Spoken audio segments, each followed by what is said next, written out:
There are many theories about learning to read that are at odds with each other. I'm John Conlon to provide a little bit of insight into what they are and why there's a controversy. Because of the complexity of written English, a century of debate has occurred over whether English phonics should or should not be used in teaching beginning reading.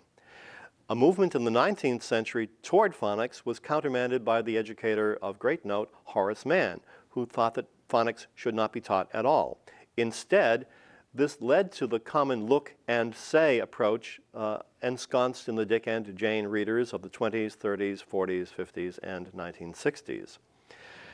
Beginning in the 1950s, however, phonics resurfaced as a method of teaching, spurred by Rudolf Flesch's criticism of the absence of phonic instruction, particularly in his popular book, Why Johnny Can't Read.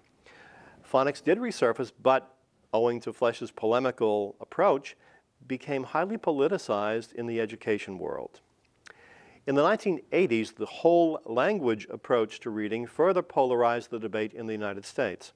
Whole language instruction was predicated on the principle that children could learn to read given proper motivation, access to good literature, many reading opportunities, and focus on meaning, as well as instruction to help students use meaning as clues to determine what the author meant.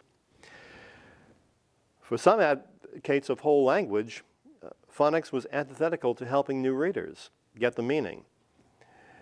The whole language controversy and the emphasis on identifying words in their context and focusing only a little on the sounds, usually the alphabet consonants and the short vowels, could not be reconciled with the phonics emphasis on individual sound symbol correspondences.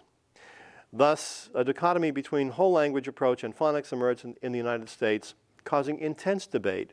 Several national commissions have looked at the debate in the 1980s, the 1990s, and into the beginning of the 21st century, and the debate continues. I think, from my perspective, that an eclectic use of both methods combined together would make much more sense in helping define a theory of reading and to help students to read, which is, after all, the objective of the theories. I'm John Conlon, and those are my thoughts.